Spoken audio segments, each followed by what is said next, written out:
എല്ലാവർക്കും പൂപ്പമ്മാസ് കിച്ചണിലേക്ക് സ്വാഗതം. ഇന്ന് ഞാനൊരു നല്ല ടൊമാറ്റോ ചട്നിയുടെ റെസിപ്പി ആയിട്ടാണ് വന്നിരിക്കുന്നത്. അതിലേക്ക് ഇഞ്ചി വെളുത്തുള്ളി ഇട്ട് കൊടുക്കാം.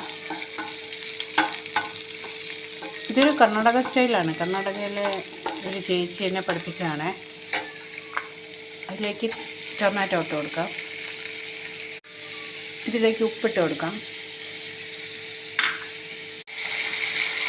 പകുതി വഴന്ന് തുടങ്ങുമ്പോൾ നമുക്കൊരു അര സ്പൂണ് മുളക് പൊടി ഇട്ട് കൊടുക്കാം.